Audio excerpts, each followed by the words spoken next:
drop into this episode in 3, 2. Welcome to the Wild Cannons podcast. To my right, we have Ryan. Ryan, how you doing? Doing fantastic. Excellent. To be here, talk some beer with the boys. Yep. Jeff, you just showed up. How you doing? Doing well. I needed a beer after a long day. What type of beer are you drinking? I'm drinking Uprise, of course. And what style you got? I got two. I got the Mexican lager and what'd you guys call this? Hellas. Gotta have one on deck. Yes. And the Hellas on deck, which I'm hearing is similar to a lager and pilsner in that realm. Yes. And that kind of leads us into our special guests. We have Ryan Hare and Riley Elmer How's it going?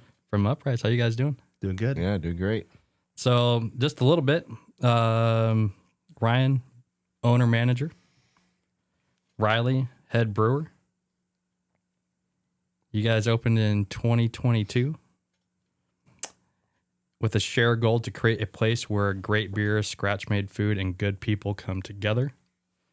I was supposed to get a little more information from some of your coworkers, but they didn't help me out. So I'm going off the old AI Google, trying to look at some awards that we have going on here. So since 2022, we have 1, 2, 3, 4, 5, 6, 7, 8 at some of the bigger, events in Washington with the Washington Beer Awards. But there is one that really stands out, and that's the Great American Beer Fest, where you took a bronze for the Brightside IPA. So as we would say in this snowboard world, you're getting on podium. But every time you guys are at a contest, you're bringing home the hardware. So congratulations to you there. And we want to give a big thank you because you do support us. You've been supporting us for quite a while of giving us tasty adult beverages for the podcast and for the chairlift. So welcome to the Wild Cannons podcast. Heck Yeah, thank you. Kind of get started here. Ryan, maybe you can, kind of start with this. Tell us about Uprise, how it got started, the name came about. And then also we want to highlight some other individuals that would be involved of John and then your brother, Brandon. So Uprise kind of started with my brother and I in 2015, 2016. We were just passionate about beer, really obsessed with the culture of craft beer at that point in time. And we just knew we wanted to create a space and create a brewery. So at that point in time, I was working at the Flying Goat as the assistant manager at that point in time. Shortly after, my brother Brandon also was working there. And then, things just kept moving and I started working at Republic Pie. But at that point in time, craft beer was just booming. We were doing events. It was just such a busy spot and it felt like we were just doing the coolest thing in the world. And we knew like if we created a brewery, like people would get it. And because shortly after we were both managing John's restaurants, we wanted to not leave him high and dry as we were pursuing this project. So we told him, we were like, hey, we're gonna do this thing. And he kind of came back and said, let's do it together. So that's awesome. So like for me, I worked in the restaurant industry for many years. So I actually got to work with your mom and Brandon at Klinkerdagger. Yeah. And I love your mom. So like give big shout out and flowers to her. Brandon and I didn't work as much because he was normally working at night. So we kind of be in this little overlap area. And then how we met would be Jeff and I hanging out at Republic Pie. Yeah. Pizza, wings, and then the edamame there. So that was kind of like, and I was joking earlier, you can still remember what my, food order would be. Can you still remember that? Now I'm putting you on the spot. Yeah, you're putting me on the spot. Yeah. Rainier's for sure. Yeah, that was definitely. What was your pizza? Before Uprise. I forget what the go-to pizza was. I'd say Cannon, but I don't think that's right. It wasn't. But every other time you've always gotten it. It's been too long. Yeah. Now I can't even think of what it is because I've been forever. Pizza. That makes me feel better. It was the Perry pizza. I can't remember. But yeah, so I can't even The one remember. with pears on it? No. Is that what you said? Prosciutto and the arugula. South Hill. South Hill. Yeah. Yeah. So I put that and the Cannon in the same space in my brain. They kind of they're similar. But yeah. Yeah. So we've both been in the industry. And then Brandon was So you were managing at Republic Pie, and then Brandon was managing Flying Goat? Yeah, I kind of skipped over that. I was the Yeah. assistant manager at the Flying Goat and then got brought on to be the GM at Republic Pie. And Brandon kind of replaced me as the assistant at the Goat. And then eventually that GM moved on and Brandon was the GM at the Flying Goat. So at the same point in time, we were the two GMs at his two main restaurants. Very cool. Yeah, I actually didn't know that. Yeah.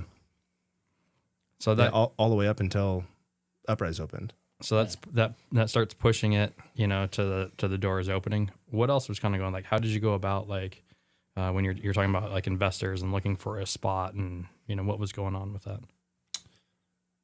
Yeah, I mean, there was just so many different phases to Uprise. We actually came up with the name early on. I'm sure you'll ask about that. The name doesn't mean a ton. It was more like throwing names at a wall, something that looked cool, something that felt right to us, and that just stayed on the short list for a while. But we knew it was called Uprise, like I think in 2015 or 16, that was the name that was sticking on the longest. And we started, I don't know, just figuring out how we were going to do this. So initially it was going to be a lot smaller, and we were going to basically create a small business, prove to like get an SBA loan that shows, hey, we know how to make a profitable business, and then expand that and grow it over time. But when John got brought into the mix, he really wanted to own another property. So that kind of just changed our vision and the scale that we could start on day one. So yeah, we were looking all over the city. We knew we wanted to be kind of something similar to the Flying Goat, where it's like in a neighborhood and surrounded by people. I love downtown businesses. I love, life happening, but there's something about like being in a neighborhood and having like regulars that like walk to your space. Walkability, yeah. Yeah, I don't know. So we were looking at North Monroe. We were looking at Kendall Yards, West Central. Those were really our two top spots. South Hill would have been cool. It just there was no spots that made sense. Yeah. Well, we're happy that you guys landed on a space. Yeah, that space was just a vacant lot, wasn't it? Yeah. Yeah. So Yeah. basically that whole city block, Yeah. the parking lot and the empty lot on the other side was like a bunch of buildings, like pole buildings that had been put together. It was a bakery, like a commercial bakery at some point in time. And it was just a vacant building. Sick. Yeah. Just we kind of jump into a little background here, and this will be for both of you, and we're actually going to start with Riley, and then we'll basically just go the same thing with you, Ryan. But Cool. Let's do it. Where did you grow up? How did you get into brewing for you? But I'd really like to know, when and where was your first beer? And maybe start there, and then we'll kind of go back as Jeff cracks one. My first sort of beer experience was when I was in middle school. It's not entirely what you think, but my dad was having an O'Doul's with his buddy. Yeah. And I was in middle school, and I was curious, and I asked what he was drinking, because he didn't drink, at least in front of me, very often. And he gave it to me thinking I would hate the flavor, and I took a sip, and I really liked it. And he grabbed it from me really quick, and yeah, so that was my first start with it. But my first actual beer was when I was 18 in New York City. I was on a trip, and we kind of peeled off, and someone was 21, bought a 6-pack of Stella Artois. Yeah. And we weren't even prepared. We're just like, let's go get he offered it, and we're like, yeah, let's do it. And none of us had a bottle opener, didn't have a way to open it. Open the bottles. Yeah, we were stumped. Figure that out. And so it worked out in my favor really well, where I just grabbed it and acted confident, went over to a handrail and just smashed my hand on it, and it popped. It made an awesome sound. It was perfect. I just took a swig and acted like I'd done it before, and that was my first experience with the beer. Oh, that's how awesome. it started. Yeah. Great story. There's two good stories there. But then kind of going back then, where did you grow up? And then, how did you kind of get into the whole brewing? And Yeah. I'm originally from Southern California, LA area. Was there from 0 to 14 and 14 years old. And then in 2004, moved up with my family to Coeur d'Alene. Started high school and went through high school there. And then took a year and lived in Colorado in Winter Park area and did some snowboarding and a little bit of did a little I was an instructor a little bit, like for entry level people. So I'm not amazing, but to someone who's never snowboarded, perfectly adequate for the job. And then, yeah, so lived in Coeur d'Alene for a little bit and ended up into Spokane when I was in 2013. But before I moved over to Spokane, we had a group of friends of us had gone on a climbing trip to Moab. And on the way back, we stopped in Boise and got some dinner. And I had a beer while I was having dinner. And it just worked out that my buddy, who also has worked at Uprise, helped us open, Chris Holman. We were eating and then drinking the same beer. And we both kind of had this like eyebrow raise moment. And it was with Widmer Brothers Drifter Pale, which I don't even think they make it anymore. I don't think I would like it if I was to have it now, but it was, I don't know. I can't speak to it because I haven't had it in a decade, but I just remember tasting it and going, what the hell is this? Like, how did they get these flavors? Like, it just got my gears going. I just couldn't kick it. And so we started home brewing, and we did 3 batches of home brew, and I quickly realized the restrictions that home brewing has. I know that I don't have all the things that commercial brewers have access to. So I was kind of discouraged with the product, how it turned out. It didn't taste anything like I wanted it to. It wasn't like undrinkable, but I just knew that this wasn't what I wanted to spend my time on. It was more, let's get into the commercial side of things. So I just was like, nope, I want to do this. I want to learn how it's made, and I want to do it for a living if I can. So I just started learning as much as I can and reading. And then I ended up moving to Spokane, landing a job at Manitou Tap House a year after they had opened. And they J-Rob. Yeah, that's right. That's how I know these. Oh, really? Yeah, we used to crush these guys all the time. Oh man, big shout out. Yeah, they were the Big first shout spots out. in town to have underbergs. Yeah, Yeah. that's crazy. Yeah, for the listeners, that's what. We'll get into that. But Great. Yeah. And they, the owner at the time, was a Cicerone, and then one of the bartenders was a Cicerone as well, which is like a certified beer connoisseur, similar to a sommelier. what I'm trying to think of I can't think of his name, but I know he had glasses and he was like a black belt in like judo or something like that. Todd That's Grove. Todd. Yeah. Thank you. Yes. Yeah. Great dude. Yeah, he's held a couple different positions, but at the time he was one of the bartenders there, and then he left and was one of the brewers at River City, and now he's a rep for a cider company. But he helped guide me. He honestly was one of my like teachers, him and Patrick McPherson, who was the owner at the time of Manitou. And I just learned a ton and learned about this program and went for it. And through that program, like I passed the test and became a certified Cicerone, and was able to become a bartender at that time. I guess I had made the cut at that point, built a relationship with Ben Lukes at Perry Street Brewing through that, and understanding who they were, knowing their beer and loving their beer, and made it my goal to work there, and ended up landing a job in 2015. That's how I got started into beer.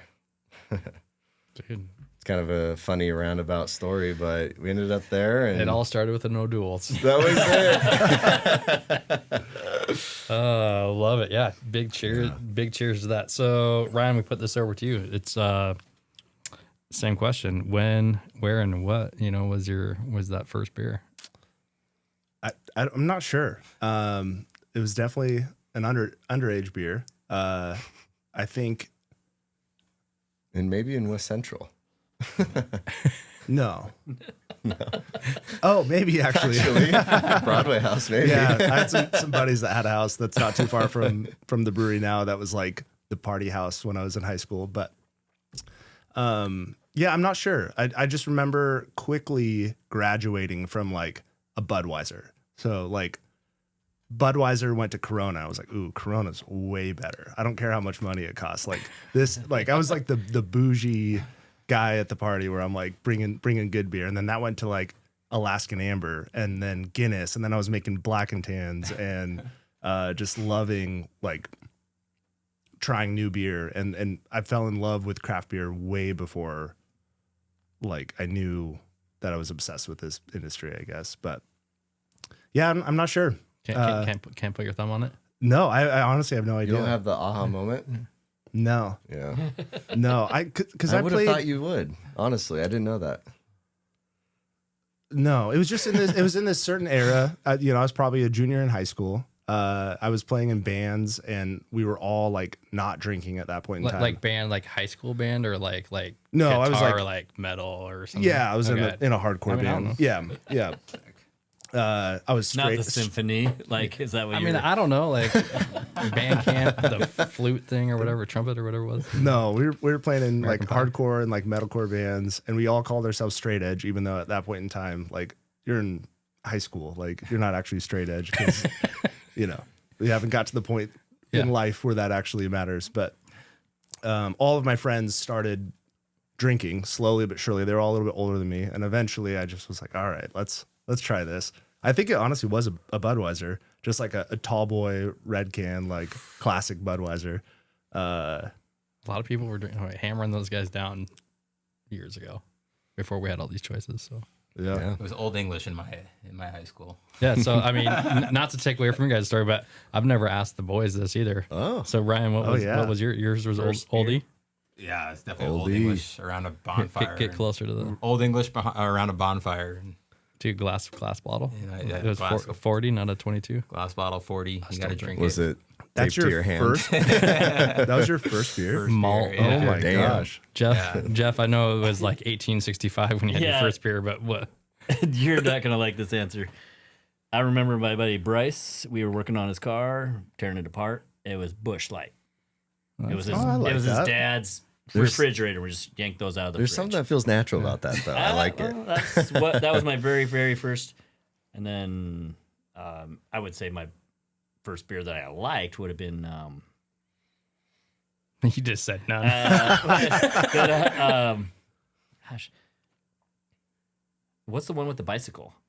Fat Tire. Fat Tire. Tire. Oh, Fat nice. Tire. That's when I was like, oh, this is really good beer. Yeah. Yeah, for up here, I mean, Fat Tire was like one of the first. Yeah, out of Colorado, right? Yeah. Yeah. I mean, That's I think cool. the only one that's really, I think, set the test of time for up here when we start looking at those, like, it's not Mac and Jacks, but Manny's would be the one Yeah. that came Oh, in yeah. came in for early sure. and just stayed standard. They're still staying. But anyway, back to Uprise. Yeah, so Ryan, getting back to you on that, I just wanted to. These guys started chirping over here, especially with oldie. I fucking love that. I call them ice beers. I'm gonna chime in a little bit. So freezer beers. What was your first? Oh, mine was Schmidt Animal Beer. Yeah, straight from our, the dad's old cooler. I won't tell you what age I You're was, like- but I wasn't in high school yet. Your dad asked for a beer and you gave him one and you took one. And Well, so my story is that one of my really good friends' dads they did beer distribution for Anheuser-Busch. And so there was always beer around, and they had like a cooler, or not a cooler, but a fridge in the garage. And it was like they weren't counting anything in there. So it's like, it was always full. There's a rolling 20 cans in there. basically. So it's like we just made sure that you just put the warm one in the back. Yeah. Of rotation, and just go hop on your bike and go right around the South Hill. And I'm like, whatever. Good question, but yeah, it was all they called the animal beer, but Schmidt. Where was I going with this? Oh, freezer beer is taking the malt liquor and you put it in the freezer, and then it kills the flavor. So you can just slam That's it. And then you Crazy. slam it, and then you don't really taste it. So next time you're in a pinch and someone has a malt liquor, put it in the freezer for a little bit. I never did the malt liquor thing. It was immediately I was like, this is nasty. I've never had it Why would I want before. this? Riley said duct tape, so that makes me think of the Edward 40 Yeah, hands. 40 Like, hands. Yeah. But most of the time when people did that, it was like PBR. It wasn't actually. It was It just wasn't. like Yeah. it wasn't something malt like liquor. still. Yeah. Oh, no, people did it at where I was at for sure. But I was drinking Coronas On next to them. Broadway. I was watching them with like duct tape 40s in their hands. Yeah. What we would always do the cheat code for that one was you wear swim shorts if it's like warm out. Because if you have to go to the bathroom, then You just let it rip. then you're not that big a deal. All right, let's get back to Ryan here. Where did you grow up? How did you get into the service industry? Yeah, Spokane, born and raised. Honestly, grew up pretty close to the brewery. So my parents' house and the house that they still live in is kind of overlooking Doomsday Hill. So like a mile from Uprise. Yeah, I mean, I'm still not a brewer even to this day. I'm very involved in the brewing process, but So you're like Rick Rubin, if anybody knows music. yeah, Okay. yeah, just pulling strings and a little flair here that turns something into magic, I guess. Exactly, Yeah, I like that. Yeah, I mean, my mom, as you said, you worked with her at Clinkerdaggers. She helped me get my first job, which was at Sawtooth Grill, which was a restaurant in the downtown mall. Now it's a sushi restaurant, I'm pretty sure, right on the corner there. But yeah, I immediately loved service industry. It was hard work. You made good money. I kind of liked the culture behind it too, and the people that were there. Oddly enough, I met some people that are still. I only worked there for 1 year, but I met Brian Carpenter, who now he works at Odom. But I mean, Shout out, Fro. yeah. He's a running machine now. Just Yeah, he's talk an about animal. Yeah. Oh my gosh, yeah, He used to give us beer from. He was our Brick West yeah, Yeah. connection. yeah. And So then he worked there- at Brick West. He worked at No Lie, but he also worked at the Flying Goat and Republic Pie. Yeah, there's just a ton of crossover there. Yeah. But I met him at my very first job ever when I was 16, turning 17, somewhere around there. I also met Nate Stoltz, who now manages the Flying Goat. He also worked at Odom. So just a bunch of beer people were at this restaurant that I just happened to be working at. That is pretty crazy though. But I stayed in the industry. I ended up working at Twigs for a handful of years, and I was bouncing around at all of their locations actually. So I was at the Wandermere one, the Valley one, the downtown one, and Nate and Fro, who had worked with me at Sawtooth Grill, were both in management at the Flying Goat, and they had announced Republic Pie being opened, and I think they wanted to fill some of those slots because they were losing a lot of those people to go up to the new restaurant. Right. But I hadn't stayed in touch with them at all. Like I was 17, maybe 18 when that restaurant closed, when I had worked with them last. And yeah, I was a hard worker for sure. Like that's what my mom taught me in that industry is like, you're a busser, you keep your head down, you work hard. And that's all I ever advanced to at Sawtooth Grill was a busser and an expo. So they saw the potential. I guess Yeah. it's crazy to me that they reached out, to be completely honest, but they knew I was in the industry and said, let's bring you on as assistant manager. And I was like, sweet, let's do it. So hopped over to the Flying Goat. Fro eventually opened up Republic Pie, and I just fell in love with beer. And that's at that same time when I was kind kind of that business plan and dream with my brother Brandon. This is all play for both of you. So for me, I fell in love with craft beer. I love like really shitty lager beer, and I drink a lot of Rainier. Yeah. But for me, like we had the Elk was one of the first places that had craft beer. Yep. And then we had Benedito's when it used to just be a sliver galley. Yeah. That had it. But to me, the pivotal place that is no longer was the Hop Shop. And I don't know if you ever guys made it up there. Yeah, in the Manitou. Far, a little bit farther up. It's where Remedy Remedy is, is, right? Yeah. And I don't know why they Yeah. had whatever. That's all. Don't get me started on that. But that little place that they had there was amazing. Yeah. And that was the first place that had beer from all over the country. Yeah. That was like, oh, this is like we're tasting beer from everywhere, and that's where like mine kind of shined. Was there any spots locally that you kind of found that was having those craft beers that were just not like Alaskan Amber, or always going to go back on Mac and Jacks, and like, was there any place that you were hanging out at, or was that kind of the idea of there wasn't something like that? I mean, I think for me it was Manitou Tap House and the Flying Goat. So when the Flying Goat offered me a job, I was just so pumped. I was like, oh, this is already one of the coolest spots in Spokane. They have the best beer in town. That's where they introduced me to like mixed fermentation sour beer, like funky, weird beers, some of the best IPAs that you could get that just didn't taste like the stuff from the grocery store. I think that's good. Like going back, so like the first award you guys won with was that Goza? Was that right? Yeah. Yeah. Guava Goza. Wow. Contemporary Goza style. Yeah. And do you have many of those anymore? That's the only It's- sour we make. We've made one other it's sour always been on. one time. Always but been always on. Yeah. Yeah. We're not married to it always being on, but it always has been. It works. Yeah. I mean, there's a lane for it still. Yeah. Yeah. I mean, that was actually something that we are passionate about, is kind of this, it's called mixed fermentation, but like really funky, complex flavors that are a little bit tart, and they're more like beers that you treat a little bit more like wine. And we love those beers, but the industry shifted. So like in our initial business plan with Uprise, it involved a little bit more of that. But honestly, as a whole, people are not drinking that like they used to. So we just kind of doubled down on a beer that we liked. We knew guava worked really well with like a lighter style, and that fruit profile worked well for us. And yeah. Sick.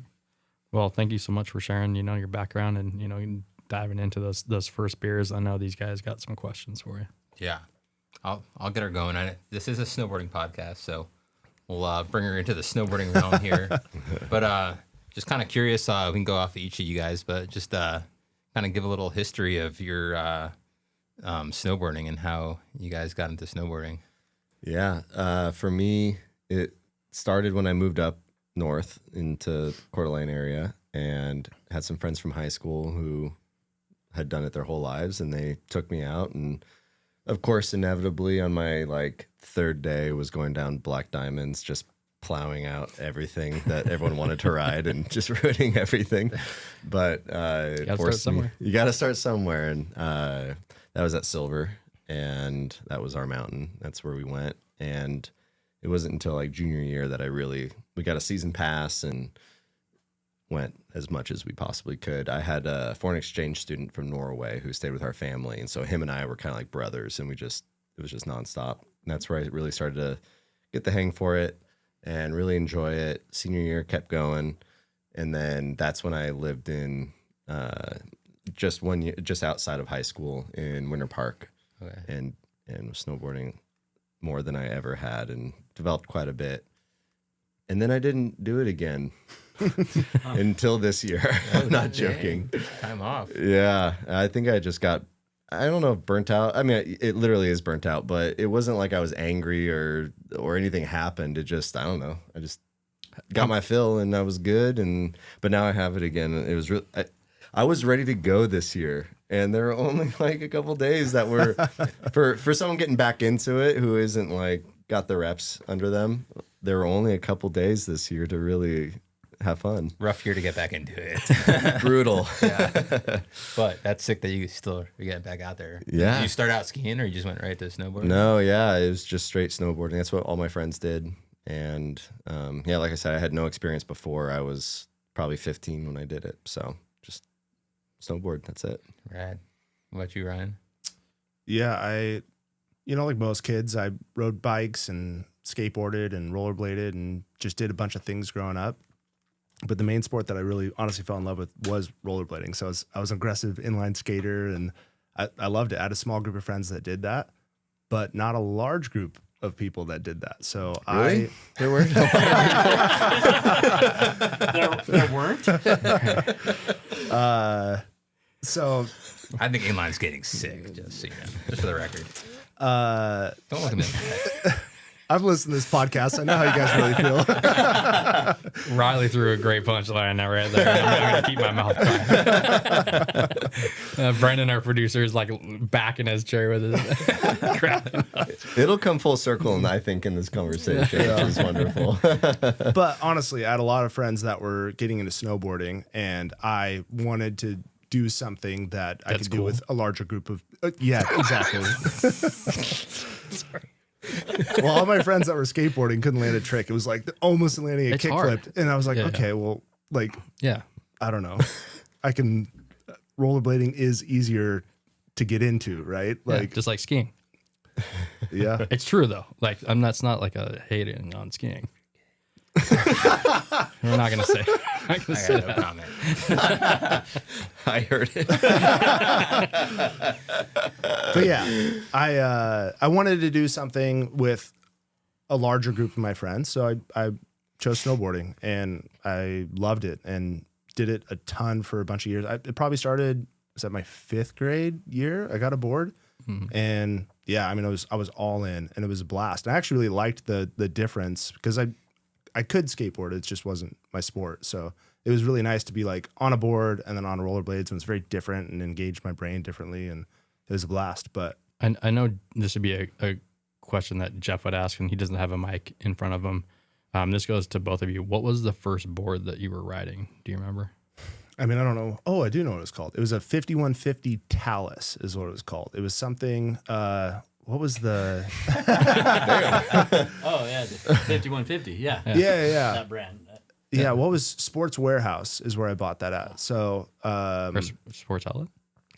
yes. Before it's, well, not sold next. Out in the Yeah, valley, but- probably. No, it was on Division. Oh, yeah. Yeah. Yeah. Riley, do you remember yours? My first one was probably a thrift store board, to be honest with you. My mom That's loves... not a brand for the listeners. No, it's a location, broad location. But my uncle was a rep for Battalion. And so he hooked me up with a board with a woman with her titties hanging out on it. I don't know what the model is. I just know that it has boobs on it. We'll send a link on the podcast. And that was the only board I really learned and rode until it just disappeared in storage in my parents', I don't know, it's just been borrowed and it's gone now. But I just had this first season was on a different board, so it was a really unique experience. It's a Rossi Agnes or Angus. It was from like 2009 or 10 or something like that. And it really it was so interesting and cool to experience how different it felt. And only really having ridden that one style of board, which they call it like a triple deck technology, or I don't know very much about that stuff, but it was like really hard to ride for me. And I felt like when I was on the flats, I was like constantly bobbling to try to catch my edge. Mm-hmm. And then like riding this board, it like hunts for its edge down the mountain, but then it sits flat when you're in the flats, which was really awesome. I don't know if I said that right, but that's how it felt. Yeah. That's how it felt when I was riding it. And I was Perfect. the whole time just talking to him about it because we'd go deliver beer to the mountain and then go ride. That's awesome. And so it was really fun to experience like the nuance and to me the stark difference between two different setups. So that was a lot of fun. But those are two boards. Boobs and steak, I guess. Really technical there. When my parents gave me my first board, they thought that because I rollerbladed, that I would really want skis. So they, this is ridiculous. Were they the short ones? They're twin tips. They bought me skis and cut out a cardboard shape like a snowboard and wrapped them up so that it looked like a snowboard. So on Christmas, I opened up a snowboard and it was a pair of solid skis. They're like nice skis too, but I was so bummed. Little did they know. And immediately they were like, we could switch it out. We already talked to him. We just thought, wait, you opened it and went, I wanted a snowboard. I hate this. I'm sure I don't believe you would ever say that to your parents, but I'm sure your face. I do. Oh, really? Not that age. This confidence took time, but I'm sure they could just see it on my face of like, oh my gosh, this is not what I wanted. I want to do something with my friends. Nobody skis, especially at that point in time. Like nobody was skiing, so it's crazy. Yeah. Dang. Did you guys get up? So it sounds like you guys got to deliver some beer up to the mountain and get some days in. Yeah, Mount Spokane is our go-to hill. They crushed through Brightside and Pilsner this year, which is really cool. Yeah, Vista House Pils. Vista, yeah. But it's been an awesome relationship, and that being the mountain that I grew up on the most, it's just cool, like seeing them go through so many kegs in a week and hearing people will text us and say like, had a Brightside up there, the snow sucked, but The vibes were so good. That was the best. had some good beer. Yeah. So yeah, we kind of made it a point to be like, okay, let's both get back to this. We both took a long break from snowboarding, but I mean, I was going up there every single week delivering beer. It felt like we had to do this. So I know you'd send me pictures. It'd be like sunny, and then the back of your truck just full of kegs. yeah, it's crazy. Yeah. That's pretty cool. Something special about drinking the Vista House up there on the mountain. It's That was a really cool experience for me. I hadn't snowboarded in a long time. I hadn't been on the mountain. I hadn't really been a part of the deliveries that much. But like bringing Vista House Pills and Brightside up to the mountain, but then getting up to Vista House, and first of all, walking in and seeing 85% of the people with cans of Vista House. Yeah.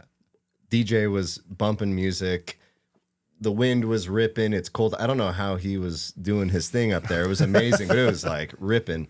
And then we go in, we order our Vista House, and we're sitting there with people drinking our beer that we are proudly making. And we're kind of new to this whole thing, so these experiences haven't become normal, or I don't know, maybe they won't be normal. But in that moment, it was so special to be on the top of a mountain, snowboarding, because I hadn't done it in a long time, drinking beer that I've made, that we've designed, that we've been a part of this whole time. It was just a very special experience. Yeah, that's really cool. Yeah. Really cool. Yeah, that was special. Like, amazing that you guys are up there. You guys have been up there for a couple of years. Your taps have been up there. Mm-hmm. Yeah. And then third year, I think. Yeah. And so the Vista House, how did you come about making that can and making that?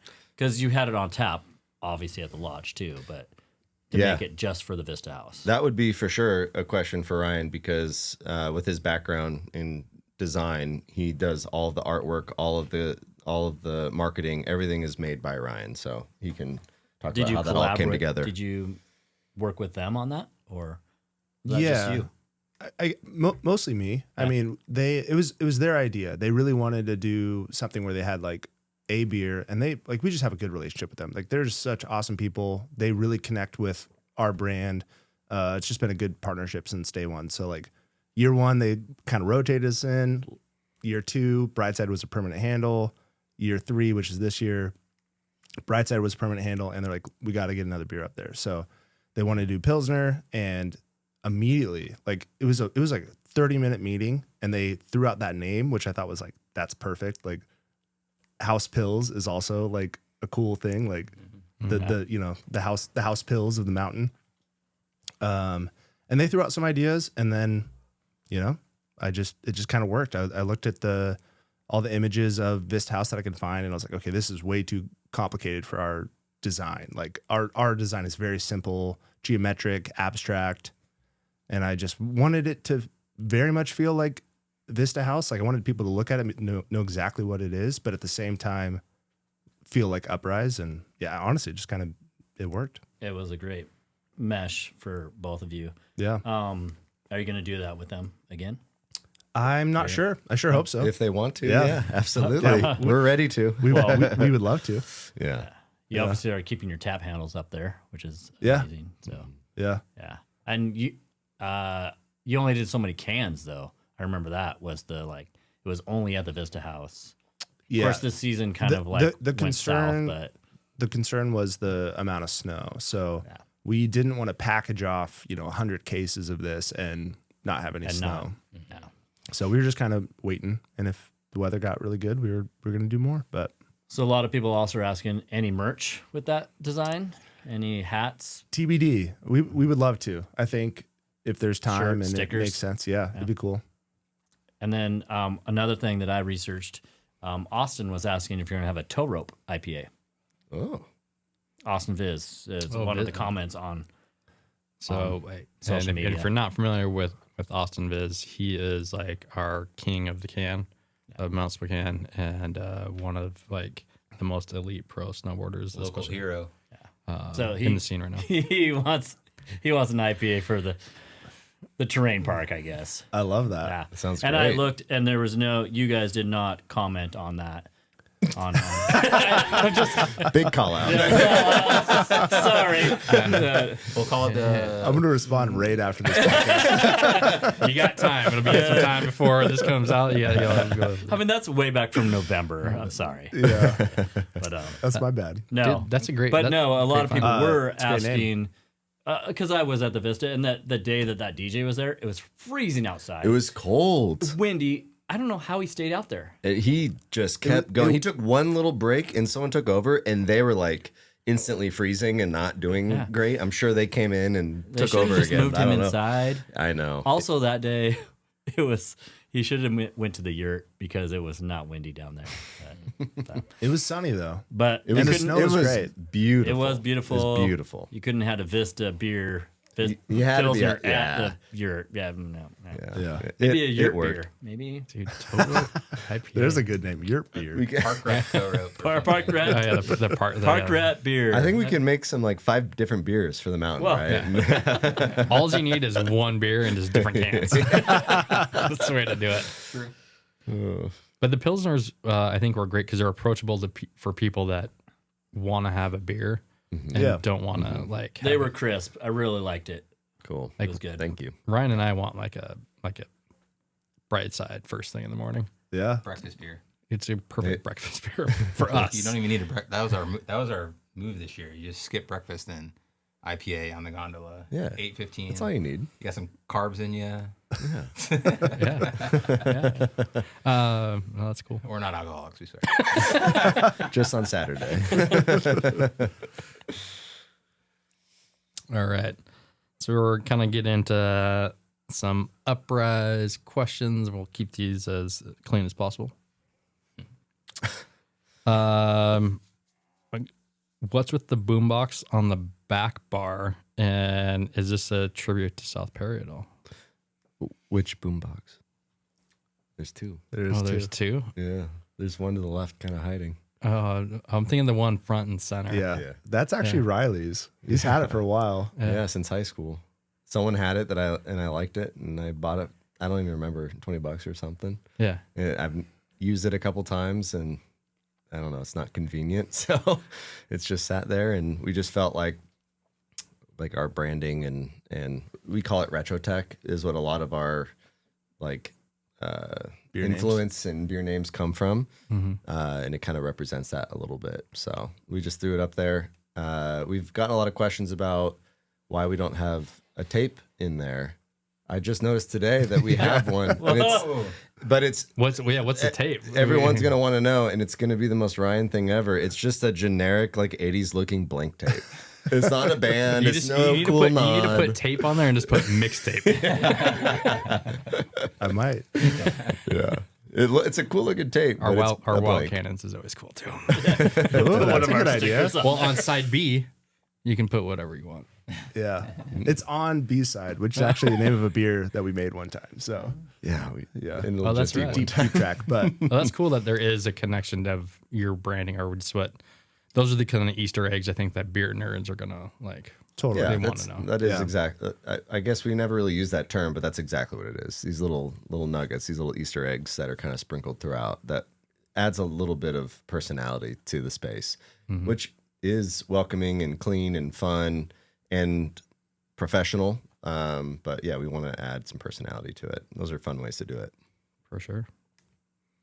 I was curious, how was the very first beer that you brewed? How did it taste? And maybe, obviously, you brewed before you even opened. Like, you had been brewing for a long time already. Yeah. But when you got all the new equipment, and how was that very first glass? How did that taste? That's the. Is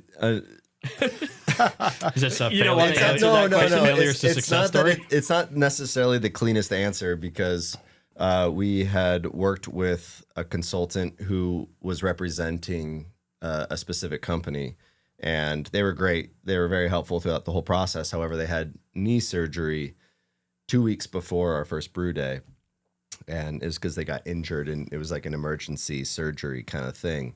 So they were not able to come out and help us say these volume, like this is how the system, because he had brewed on this system a million times, helping other breweries get set Set it up. up.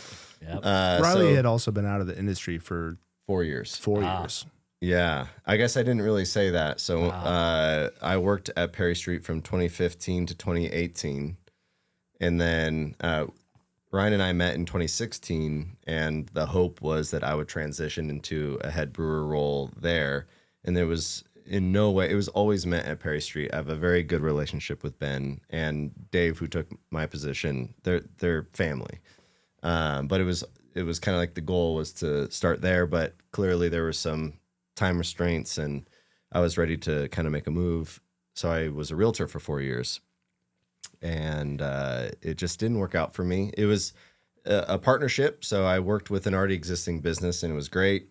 And it just personality-wise wasn't where my passion was. So then fast forward, here we are. So it'd been 4 years. I'd remembered a lot, but there's some cobwebs. And then I get a person who's got pain meds in their system and a quick Word document that is a rough guide on how to make a beer. And I'm not a stout brewer, and that's what the beer was. But we knew that it was a little bit more forgiving when we wanted to make sure that our Pilsner and IPA were solid. So let's get this out of the way, understand the system. I used too many roast malts, and it was really harsh and astringent, which is easy to do. You got to get your percentages right, and I just had never written a recipe before. It was my first recipe, and it just didn't land. But it tasted great. It was just kind of harsh to drink. So we just kind of locked it away and let it age. And it aged great. And it ended up tasting really good. And we now have 2 golds in stout categories. So we learned from that experience. Yeah. But From that same recipe. Based off of. Yeah. That specific beer did not win, but a year later it did. Failure to success story. But yeah, it was a very difficult experience, and I would say, to fully answer quickly your question, it was not drinkable when it was first ready to drink. I did that back. My brother-in-law and I did homebrew and put it in the garage and let it sit. It tasted horrible. Yeah. A year later, I took it out of the fridge. He's like, "This stuff we brewed." I was like, "It tastes amazing." Like weird. Yeah. The edges soften a little bit, and it gets a little bit more palatable. Yeah. How do you name your beers? Maybe you're in charge of that, right? Oh, yeah. And I stopped trying. okay, you mentioned it. Name of beers, and then the labels too. How do you design the labels too? Yeah. Great question. I just lock myself in a room until I come up with something. I have a list of beer names that I've it's just a notes document that every time I like a word, it just ends up in this document. But most of them have to do with bands that I listen to, or I try to find something in things that I like that people maybe wouldn't understand. So High Viz is a beer that we just recently made. That's a kind of post-hardcore band that no one's ever heard of. It's a word. Those are words and a phrase that people are familiar with, but to me in my little circle, it means a little bit more. It's like a little Easter egg. Mm-hmm. We also often name it after technology, or we call it retro tech, but old equipment. Echoplex is a piece of audio equipment, and we have a new beer coming out called Teletronics that is one of the first compressors, and these little things that kind of are a tip of the hat to things that I like and things that all kind of work in our ecosystem of Uprise. And a lot of times they're sci-fi names too. Mm-hmm. We just kind of pick a couple lanes that kind of feel like us, and we try to find beers that other people haven't named. Naming beers is really hard. There's so many breweries out there, and they all make 50 to 100 beers a year, and we're all trying not to step on each other's toes. So a lot of times we'll make a beer name where it exists in Florida, but we don't want to name a beer something that is in the Northwest or at a brewery that you might find at a grocery store up here. Mm-hmm. So sometimes it's just kind of trying to find something that feels right and works, and it doesn't create confusion. What about the labels? I remember your first beers were just the circle of your sticker. So that was actually just our crowler. Yeah. So a crowler is a 32-ounce can. It's that you could fill up off taps, and it seals it. It's the same concept as a growler, but the seal is way tighter. And typically, if you fill it right, it has a better shelf life. And it's half the size, which is nice. So it's only 2 beers instead of 4. But yeah, it was just a generic, it had our badge on there. Yeah. And then I guess, so how do you come up with the labels now? Yeah. So our very design? first 4 cans, we consulted with a graphic designer. His company's called Dingbat, and he's out of Austin, Texas. But I just really liked his style of design. Thank you. we worked on the first 4 together. So I had can designs. Like, I mean, I've had this name for a decade now. So I had designs that I liked, but I just knew they weren't quite there. And I wanted to create like a system of design that worked, that I could like evolve and continue to make new designs. But I don't know. I had a hard time like launching the first 4. It was a lot of pressure. Like, as the designer of Uprise, I'm like, this is going to be our system. This is going to be our look. So I worked with a designer, and I just knew that I wanted to be very simple, very recognizable. I wanted our logo to be in the same spot.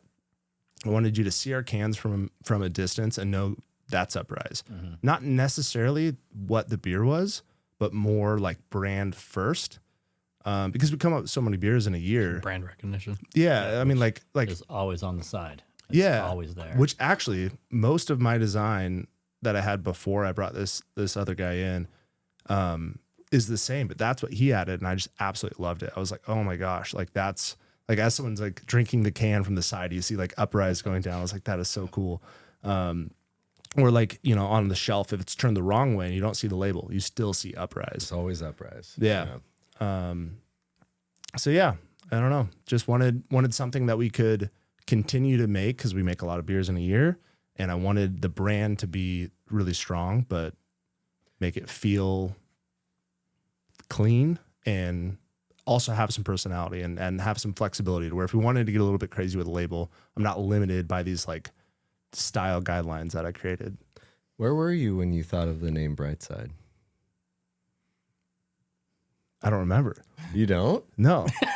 That smile was like there's something. I knew the answer. Am I missing? Am I forgetting like, a story? And I feel like Uprise. Uprise and Brightside Where was I? in college.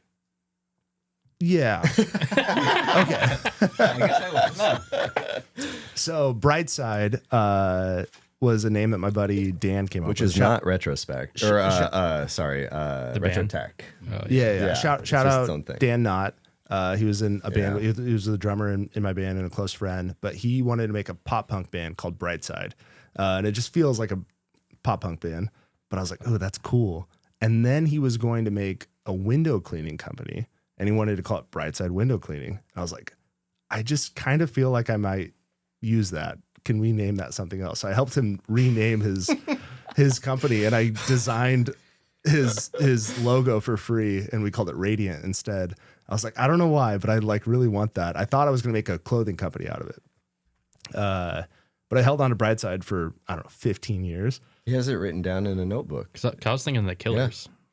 That's what most people think of. That is not the origin, but I'm cool with it. Like, it works. Like And it still kind of fits now, like carrying. like I some of thought it. about writing Mr. Brightside on that cassette tape that's in the Yeah, in the funny. boombox. You know, there's a lot of like little nods I want to hide all over the brewery, but You got lots of time to do it. Yeah. keep it going. yeah, a lot of our names, especially our initial names, are things that I've like held on to for just a long time. But yeah, Dude, what's sick to me, just kind of hearing you guys talk, is just like how creative both of you guys are. Like, you seem like creative on the beer side, like the chemistry, and you more on the art and naming side. So do you guys kind of enjoy like that freedom of creativity to do different things and kind of change it up in the beer world? Is that kind of something that draws you guys in? Yeah, it's something that drew us together as friends. Was just an initial conversation that we had when we first met. It was through kickball, and actually Fro was kind of the conduit of that, I guess, because he had created the kickball team for them, and it was I like an part of industry one. league Yeah. in Perry Street. So it was all like breweries and bars and restaurants that were the teams. It was cool. Yeah, it was awesome. It was a great time, and we just we like played against each other, and then I knew Fro or Brian and sat at their table and hung out, and then we went to what was the bowling alley? What's it called? Hugo's? Hugo's. Oh, yeah. It's a dirt pit now. Silver lanes. Yeah. So we went and started talking and connected, and it has created a foundation of like, I guess, trust, where we can be brutally honest with each other. And so we can both go very creative and very in our direction, and then we can get anchored back into a more realistic perspective on things. And so I can get nerdy with the beer side. He can get nerdy with the design side. I mean, at the end of the day, it's obviously their business, but I'm trying to represent and create a product that represents that as best I can. And so it's really fun for us to bounce ideas off each other, work in our lanes, but also have an idea and very intimate idea of what this business is supposed to represent. And so it's been really, really fun to collaborate on these beers. Yeah. Sometimes it's annoying and we butt heads like crazy. Often. But yeah, but it's part of the process. and there's a lot of crossover too. Like I'm really involved with the sensory side of things, and like we write the beer, like the brewing schedule together, so we know what beers are coming out and why we're making them and what changes we're going to make to them. And that's like a collaborative thing, but all of like everything just kind of works together. Like what we're going to call it, what the label is going to look like, has to make sense with what we're releasing at the same time. Like we can't have 3 beers drop that all have a black can on it. So if we're bringing a brand back like Static Glow that has a black can, I can't come out with this new beer at the same time because it just confuses people. And so like there's just this constant communication and collaborative nature to what we do. But honestly, my favorite part about the job is there is so much hands-on creativity. Like there's not one day that looks the same as the day before. Like I've never experienced anything like it. Like I loved restaurants. It was a blast. I'm good at bartending. I like people. I like being busy. But every day I'm like fixing something or creating something from scratch or solving a problem. And we all do it. Like we're a very small team. We have my brother Brandon and I, kind of the 2 main operating owners. John's involved, but not like day-to-day stuff. And Riley, like we share an office, and most of the decisions and things that come from Uprise are all from us 3. Connor, our lead brewer, is a huge part of that as well. And I mean, that's basically it. Yeah. Yeah. Very, very small team. It definitely, like, I would say all of us in a lot of our own unique ways are creative people, but we have our, outlets and our things that we focus on. And skill sets. Yep. Yeah. And it's been really cool to see us all utilize those things and come together as a group and be creative together and create a product utilizing our different skills. It's been really cool. Yeah. Super rad. And just another, like, you guys seem to be doing some like really cool collaborations and stuff, which I think is really awesome. Like, how does that come about with other breweries? And I'll let Riley take this one.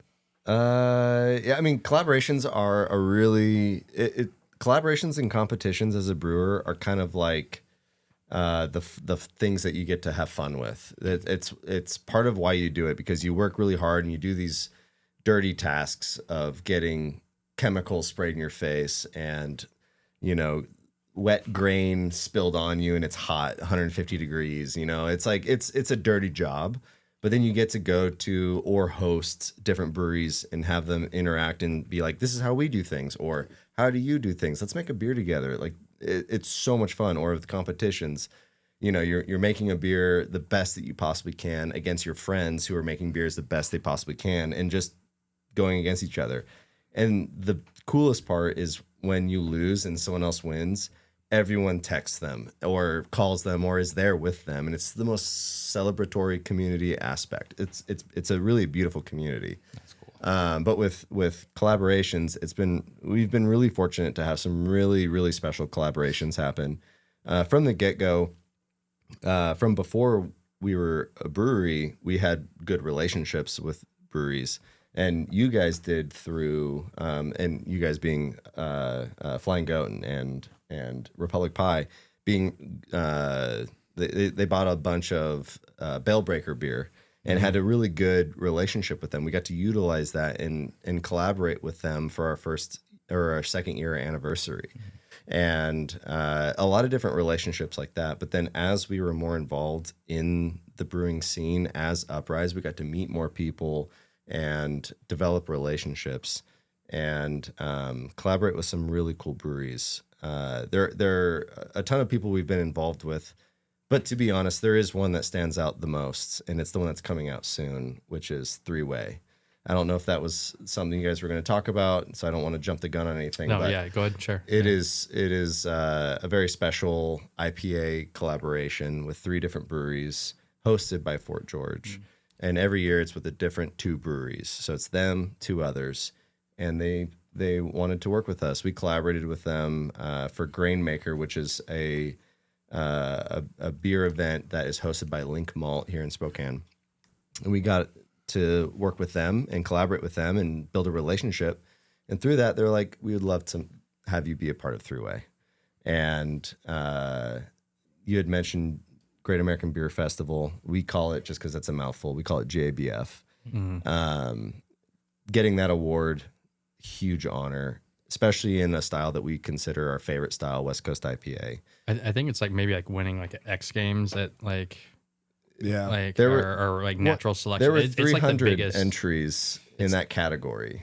It was crazy. And it's also expensive to enter. So like the breweries that are entering feel really confident in themselves, you know, like you're not putting all this work to package this beer, ship it off, and pay these entry fees. Just with like a mediocre beer, you feel like you can win. The best breweries in the country are entering into this category, and it was an honor to have placed in that category, and then to get this collaboration that we've been a part of, as far as consumers, you know, since is it 2013, 2014? When did Thruway start? I'm not sure. Somewhere in that range, 2015, somewhere in that range, and having it be a standard for what IPA should be. And then to be a part of it it's just really humbling, really exciting. The crew at Fort George is incredible. So that is what we're most excited, because it's about to drop. It drops on May 19th. Look at you. Yeah, sure does. Yeah, we're gonna have a fun party big to celebrate it. Yeah. That'll be cool. Yeah. So collaborations are a huge part of what we do. Community as a brewer is so important. It's what keeps the industry going, especially from the craft beer side of things. So yeah, It's cool to see what you guys are doing, like different breweries kind of working together. It's cool. I suppose at the competition side, you know, it's cool to see like people collaborating.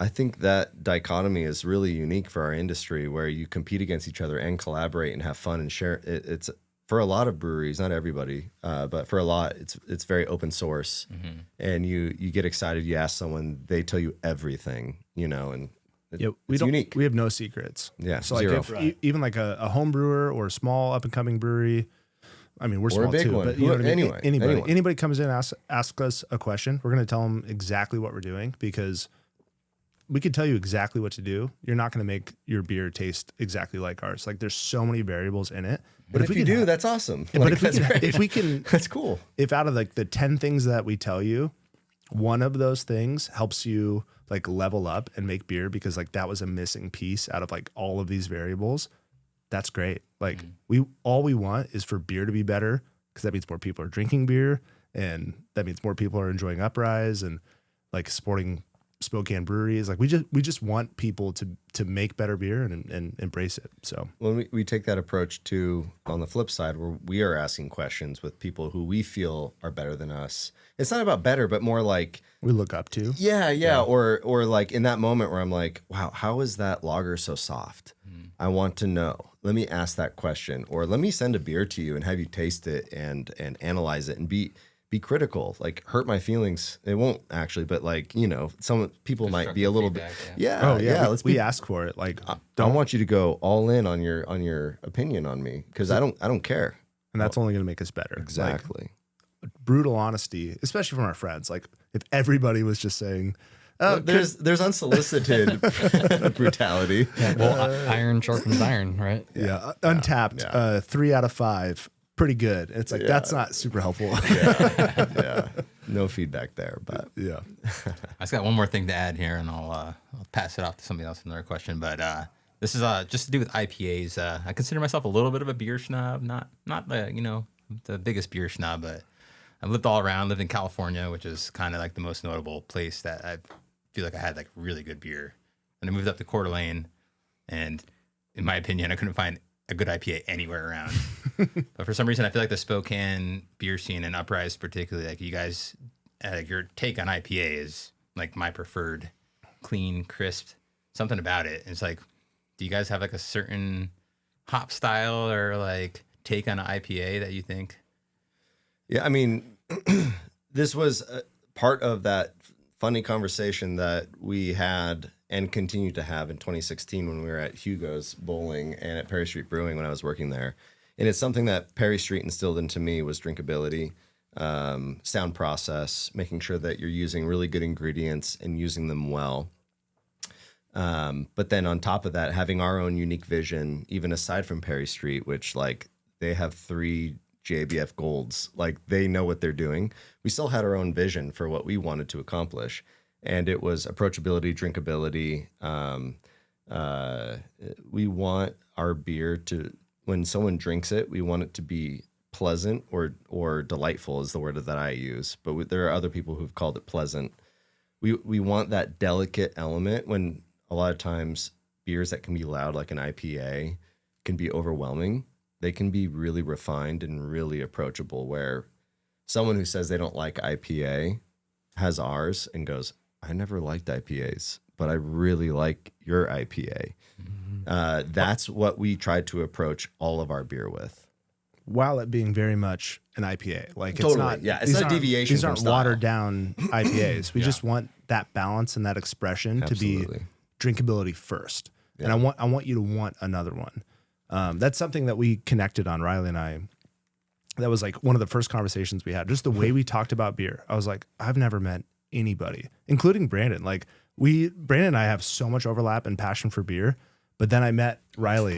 Put it right in front of the Yeah, mic. crack it.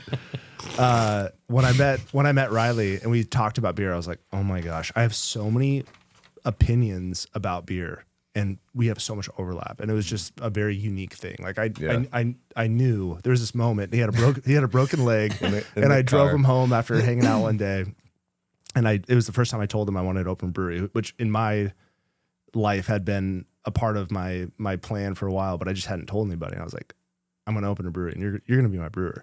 And that was 2016. It was 2016. Dang. Yeah, it was the winter of 2016. And he truly was dropping me off. I had crutches crossed over my lap. Just pathetic. And yes, it was the cast was all the way up past the knees on the thigh. I had no mobility. And That was kickball. Soccer. yeah, kind of. Yeah. And he goes, "You're going to be my brewer one day." And my response, which is how we talk to each other to this day, was, "Well, then open one." Yeah. And it took a little longer than expected. Yeah, and I he got out of consulted the with industry. them. I consulted with them in 2019 and went to Portland, and we checked out like some like system Fabricators. fabricators, and had a good time. It was a ton of fun, but yeah, it took till 2022. Actually, we had a meeting, and they offered me the job like in a very formal, professional setting, despite having this relationship with them, wanting to honor the business and everything. And I said, no, thank you. But And then a year later, I said, can I have that job, please? to kind of wrap up that question, like our vision for IPA early on, like our first batches that we brewed, we knew that we wanted a hazy IPA and we knew that we wanted a clear IPA. At that point in time, we were indifferent on the term West Coast because the industry, that meant a lot of things to people in the industry, but we just knew that we wanted something crisp and clear and something hazy and soft. And there was a yeast strain that we really liked, and we tried to make a crisp and clear beer with a yeast strain that you wouldn't typically do it with. That was very expressive and really fruity, and it was super hazy. So we just couldn't get it clear, and we were freaking out. We're like, we cannot be the brewery that only opens up with hazy IPA on day Especially one. when our heart is with clear IPA. Yeah, and we love hazy IPA, but we don't drink a ton of it. We think it's an awesome style, and we love perfecting it, but it's not what you're going to find me drinking multiple beers of. So we panicked, and he went, I know how to make the beer that we need to make. And it requires a certain yeast strain, the 3 main hops, and all Pilsner malt. What are those 3 So called? Citrus, Simcoe, and Mosaic. It's called the Holy Trinity because they're like the most, like in the new wave of IPA and beer, these were the hops that like transformed modern IPA. So we just put all 3 of them in it, right?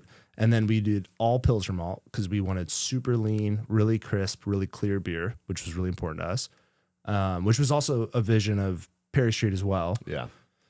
And then Chico yeast. Chico yeast is named after Sierra Nevada because they're from Chico, California. It's their main like ale strain. And we didn't have any Chico yeast. So you hit up a buddy. We got some yeast last minute. I'll shout him yeah, out. do it. Yeah. Evan Rude from Trickster Brewing, but now he's at Drew Brew. I called him and I said, I know that because he is a phenomenal brewer and he really cares for his yeast. I knew I'd get good yeast. I called him up that night. I was like, hey, I need this. By 8:00 in the morning, I was there. I harvested the yeast. I drove back. Connor, our lead brewer, was brewing the beer and we pitched with it. And it barely was ready for day one when we opened. And that was Brightside. That was Brightside. That was And we knew that Brightside would be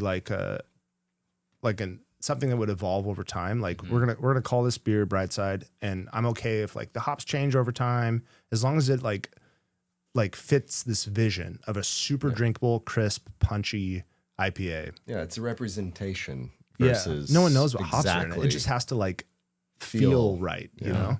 But honestly, it hasn't changed that much since day one. It is still all Pilsner malt. It's still those 3 hops. It's still the same yeast strain. There are very subtle things that we change from batch to batch as we try to like perfect it. But Is that your all-time favorite one? I would say so. You know, we doubled for a long time. We only made one West Coast IPA, and that was Brightside. I mean, how long was that? I mean, I don't think we made another one until year 2. And then I don't know. I think around our 2-year anniversary, we were like, okay, let's double down on this style. Like, we love these beers. Let's make a bunch of them. And we felt the traction starting to pick up. People really buying into Brightside specifically. Yeah, resonating with what we were doing. Yeah, but also the style was gaining traction. It also helped that was the year that we landed with JBF. Yeah, funny story about that too is we entered that beer. So that's the Great American Beer Festival. We filled out the forms and we entered it into American IPA, which at that point in time was the main clear IPA category. It was the modern representation. Yeah, it's what Perry Street won a gold in. It's what Georgetown with Bodhisattva won a gold in. That was IPA. Winning in that category meant everything. It was the most entered category. You did it. So we submitted that into that category, but you have like a window when you can change details on your beer. And I was reading up on this new category and they called it West Coast IPA. And I'm like reading it. I was like, oh my gosh, this is literally Brightside. Is funny because that is a term that's existed for a long time, which represented an old school style. Mm-hmm. It was malty, super malty, overly bitter, super bitter. Yeah. And so it felt misrepresentative of what we made. But when we read their style guidelines, it matched Brightside. Yeah. I always thought West Coast IPA was like a hoppy style, so that's yeah. Well, I mean, we love these stories of like that, especially for that like beer that, I mean, Jeff drinks it too, so it's not like just Ryan and I crushing them, but Ryan and I do have a affinity for it. I love that. You guys do them right, so we like going deep with it. But we're gonna just jump ahead here because we have more questions. But we're gonna hit into these ones that hopefully we just kind of knock out and go. Let's go. Kind of get after it. We're gonna alternate questions and I'll kick them off and just whatever comes to mind first for you. Either one. We're not just gonna do. It's just a collective popcorn style is what they call it. I hate that term, but that's what we're gonna call it. This is the Uprise Dirty version. And it's who is most likely to kick back the most beers after work between you two? That might be a toss-up. It depends on the day, honestly. But out of everybody at Uprise, it's us. Perfect. Ryan, go. all right. Most likely to wear socks with sandals. Maybe Riley. You think so? Yeah. I'm just saying maybe you. No, I wouldn't do it. Yeah. All right. I would do it just for Riley. I'll take it. I'll take it. Oh, how about who's most likely to show up to work hungover? Riley. I'll take it. Yeah, I I'll handle take my it. hangovers well. Actually, that's a good point. We'll both have the same amount, but I will be more Yeah, he fucked looks up. awful. Yeah, my body doesn't handle it like his does. Oh, Yeah, Next one. Who is most likely to party hard and then regret it the next morning? me. Right. you're winning, aren't you? Yeah, yeah. Most likely to have their mind in the gutter. Even. Might be me. Yeah, I don't know. It's pretty even there. We're very different people, but there's a lot of overlap in these questions. Yeah, yeah. Jeff. Most likely to have their own reality TV show. Probably me because I have a more like outgoing person. Not outgoing, but like Ryan's a little bit more polished, and I'm cool with being a little rough around the edges. Yeah. Who is most likely to win a dance battle? I'll give it to Riley. I should see him at a wedding. He's really proud of himself. I won't work well the next day because my body doesn't handle that. Yeah, you're already the one to show up hungover. Yep, exactly. All right, most likely to Irish goodbye. Also, No, you think me? Oh yeah, Claire's wedding. Okay, one time. No, I think it's Ryan. Yeah, So Riley wins, you get one. I'll take it. You gotta take it, man. And then we normally do a little part before we get into our hot takes, which is our last piece, is we like to give you guys a shout out, Uprise. So we want to have like that 30-second, 1 minute elevator speech, whoever wants to take it, to promote the business. And then we're going to do smelling salts, which you guys haven't had. We're going to do some Underberg, and then we're going to hit these last 10 questions. And then we're gonna Let's go. Let's go. All right. Yeah. No, I listen to this podcast a lot, so I know your little spiel on Uprise. Shout out. Yeah, we're a brewery, and we really resonate with West Central now. We use Kendall Yards as a way for people to know where we're at, but we're technically in the West Central neighborhood. We're literally our street is the dividing line, but we're tucked right behind that main drag on Kendall Yards, and we have a big patio, full from scratch kitchen, a lot of awesome beers, and Probably some of the best serving staff. oh my gosh, our serving It's staff's insane. incredible. Our Insane. entire front of the house staff Insane. doesn't want to leave. Like, they're all capable of doing anything we could ever imagine. and they're also like all friends. Yeah. It's the coolest thing. That's great. But this is the time of year you should definitely come check us out. Like, this is Patio. when patio season is super awesome. It's not too hot yet. Midsummer obviously it gets a little toasty, but You have shade, we do have shade. Yep. Yeah. But and you have the heaters in the winter. oh yeah, Oh. Bomb smash burger. yeah. Yep. Yeah, there's other things we want to talk about, like with food and all that. So we're gonna have to save that one for another time. Yeah. But the three of us are gonna share one of these smelling salts. You guys will take this guy. Okay. How do you open it? Smush.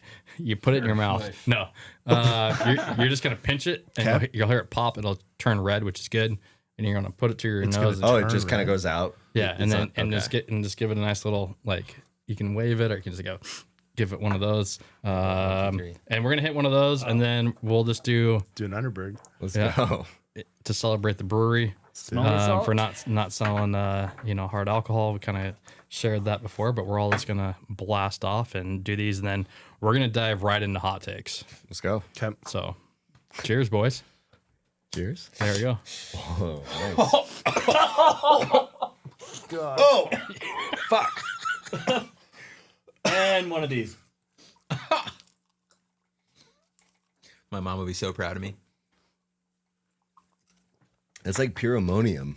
Like Ammonium or ammonia? Ammonia. ammonium. Like, All right. like Everybody's got to say the number on their bottom. Of Oh the yeah. Underberg. Oh, I didn't know that. That is horrible. 60. 58.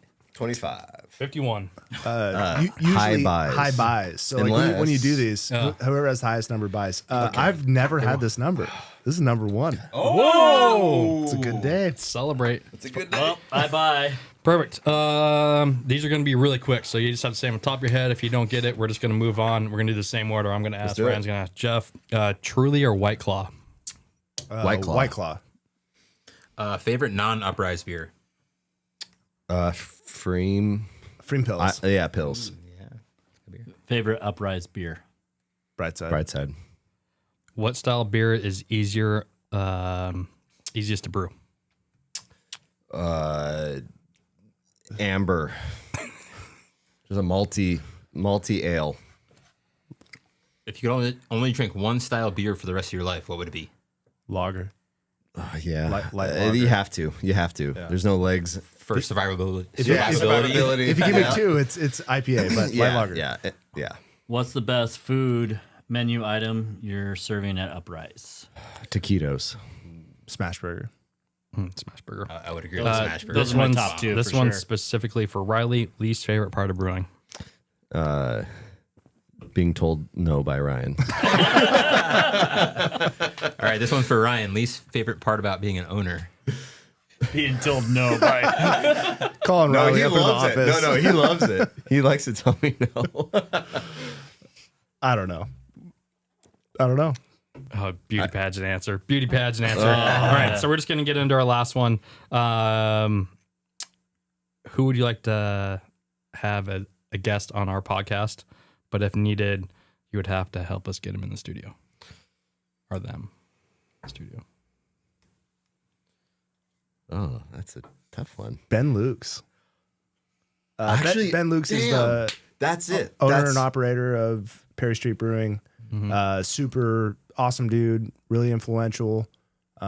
He's also like The big- outdoorsy. they have He's the- a Missoula What's the native. winter thing they always do? They do the Pray for Pray for snow. snow. Pray Pray for for Snow big event. So maybe around that time would be good. His kids at year 2 are being taught how to ski. He's a We've skier. got a couple skiers on here. Yeah. You can get him in there. Whatever. But no, he's absolutely the one. Do it. Sick. And then lastly, we'll kind of push some events that you guys have coming up, but just some shout outs that, individually, who would you like to shout out and give thank yous to? Like career wise or just in general? Whatever feels good. I mean, it's cliche, but I'm just so pumped to be part of this program, Uprise. I'm really thankful that Fort George gave us the opportunity to be a part of their really special collaboration, and for Ben to give me the opportunity to brew, which started it all. Sweet. And maybe a shout out to my fiance. Yeah, there you go. Come on. There you go. Nice. Yeah. I'll shout out my business partners. I feel like I haven't talked about them enough, but Brandon, my brother, and John Sweatt, our other business partner, are just incredible humans. And we all dove in on this together, and it's just been an incredible ride. And also my wife for allowing me to work 1 million hours a week and do this crazy vision. And yeah. Well, I just want to give a shout out to your ladies, because when I was digging for dirt, Courtney was like, "Oh yeah, I'll ask Jay," and Jay was like, "I won't be a snitch," so we got nothing. That's what I heard. Which I was like, "That's pretty solid." They even reported back. Courtney even tried to get me to get dirt on him. I was like, are you kidding me? She's like, I'm not supposed to say anything, but I got nothing. So like, come on. She was like, I couldn't think of anything. I was like, I can think of a lot. No way. I was like, that was pretty solid. So Shout out to them. yeah, shout out to them for lips sealed. I mean, even when Courtney said she was going to give me some stuff, we just didn't have time to get into it. I'll take it. Dude, thank you again, or dudes. I was looking at Ryan, but because that was my connection of hooking us up with this, and we appreciate it Yeah. tenfold. Thanks for being a huge part of the community out here too. You guys are doing an awesome thing. So not just brewing beer. You guys are creating a community. It's cool. Thank you. Thank you, guys. It's really special for us. We are done. Thank you. And thanks for all your support too. Oh, absolutely.